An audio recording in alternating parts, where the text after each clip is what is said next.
اسمي محمد عبد العواد. انتسبت للدولة الإسلامية 2013.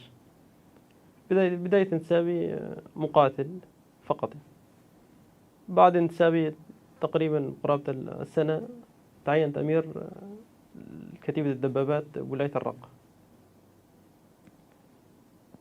بعدها سنة أو أكثر من سنة رجعت مقاتل بولاية الرقة. بعد أيضا تقريبا قرابة أقل من سنة رجعت انتقلت إلى دمشق مقاتل أيضا. بعدها رجعت على ولاية الخير، كنت مصاب، ظليت فترة فيها أتعالج إلى أن انحازت الدولة الإسلامية باتجاه أبو حمام والبحرة. بعدها خرجت من البحرة بمهمة أمير قاطع رأس العين ولاية أمنية.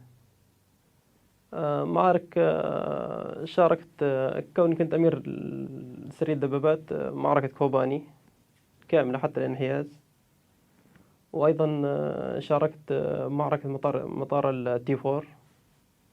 أيضا هاي المعارك اللي شاركت فيها بشكل مباشر. يعني تواجدت مناطق كوباني يعني حتى دخول المدينة، حتى دخول المدينة كنت متواجد بالمناطق البرية هاي.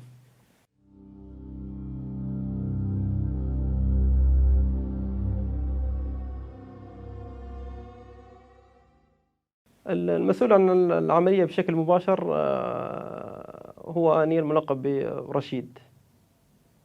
العملية كانت على أساس يقوم على 25 استشهاديين تقريبا، بين انغماسيين واستشهاديين.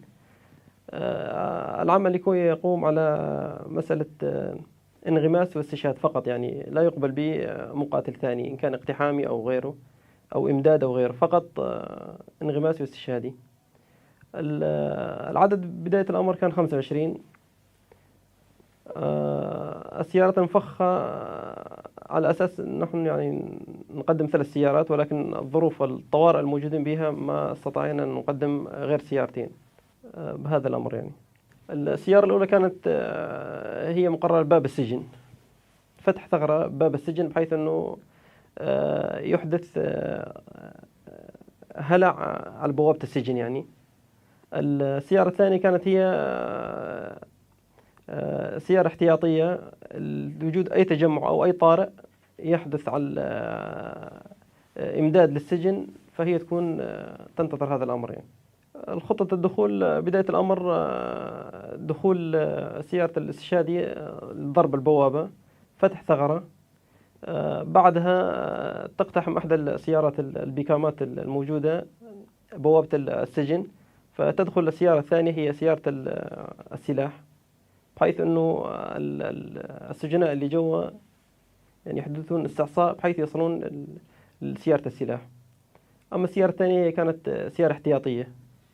سيارة السلاح تكون مجهزة مدخرة كاملة، بحيث أنه السجين اللي يخرج ما يعاني من مسألة تدخير أو أمر من هذا، أنه فقط أنه يستلم سلاح ويكون جاهز يعني للقتال. يعني الموجه لنا للكتيبة وموجه لي شخصيا أنه خروج السجناء واستلامهم السلاح، خروجهم من السجن.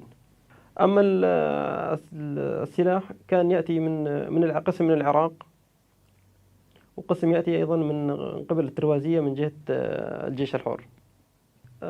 تم تجهيزها بولاية الرقة بمزرعة شمالية الرقة. أنا كان تواجدي بالمدينة مدينة الرقة.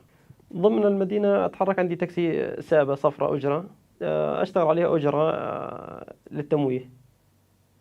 أحيانا عندما أكون يعني ما عندي شغل أو ما عندي عمل أشتغل عليها، يعني بحيث أنه أغطي على نفسي وجودي بين الجيران وضمن المدينة. أما للسفر كان عندي سيارة هشمية أستخدمها للسفر. السفر أستخدمها من أجل استلام سلاح أو عندي موعد بعيد يكون لهذا الأمر. قسم من السلاح كان يأخذه أخ اسمه عدي، يضع قسم من السلاح عند عمه عمر، والقسم الثاني يضعه عند أبو العباس منطقة أبو خشب. تقريبا يعني مع السلاح الموجودين الأخوة العاملين 165 بارودة مع 165 جعبة. 14 أخ كانوا.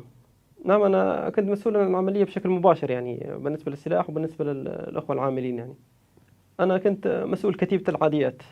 هاي الكتيبة مهمتها فقط كانت السجن. احنا بداية الأمر يعني كان الواجب أنه نستعجل بالعمل قبل التحصينات الموجودة للسجن، لأنه السجن بداية الأمر ما كان في تحصينات. ف